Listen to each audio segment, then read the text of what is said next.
Ever come across something, like a footprint, that's just so big it makes you wonder if you're seeing things? Well, today we're going deep into the forests of northern Iran, where they say there's a creature that leaves, well, some pretty huge footprints behind. Welcome back to Iranian Things. I'm Mars, and we are ready for another deep dive. I'm Tanaz. So glad to be back with you. And for our 43rd episode, we are diving into the world of the Pa Gonde. Which, if you haven't heard of it, you can think of it like Iran's own Bigfoot. Yeah, like the Yeti or And- Sasquatch, but with some Iranian twists. Right, exactly. We've been on this amazing journey, exploring all these lesser-known parts of Iranian culture, especially all those fascinating bits of folklore and mythology, and lately even cryptozoology. And the Pa Gonde is a perfect example of how those things all come together. Absolutely. So where did these stories about the Pa Gonde first come from? What makes this creature, so special? Well, a lot of sources point to the Mazandaran province in Iran, specifically around the city of Nur and the villages nearby. It's an area with these lush forests, towering mountains. The perfect setting for a mysterious creature to be hiding. I can see that. People traveling through, or even locals who spend a lot of time in nature, they say they've seen these massive footprints.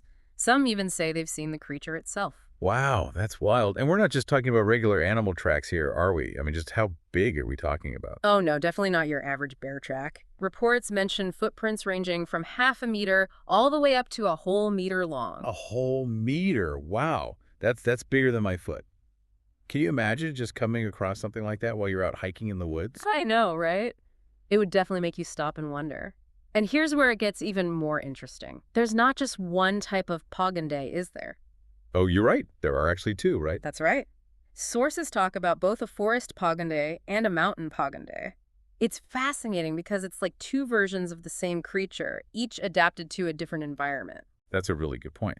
So what are the main differences between the two types? Do they look that different from each other? Well, those who say they've seen them, they describe the forest Pa Gonde as bigger and with darker fur than the mountain one. Oh, interesting.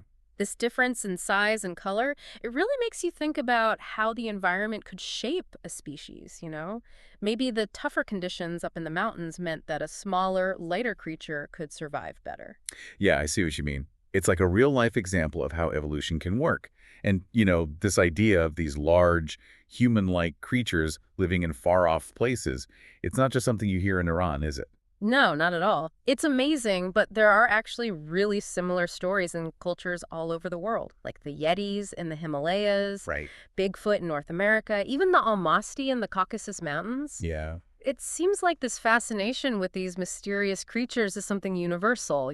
Like maybe humans have this deep need to explain things they don't understand. It really makes you think, doesn't it?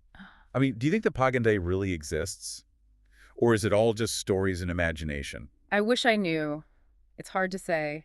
It could be a creature that's been around for a long time, hiding out in those remote areas. Or maybe it's something else entirely. That's the great thing about these mysteries, isn't it? They force you to question, to explore, to keep an open mind. Maybe one of our listeners will be the one to finally solve the mystery of the Pa Gonde. That would be amazing. So if you have any thoughts, any theories, or even any personal experiences you'd like to share, please leave them in the comments below. We'd love to hear them. And if you're enjoying these deep dives into Iranian lore, please subscribe to Iranian Things for more. Until next time, happy exploring. We'll see you soon.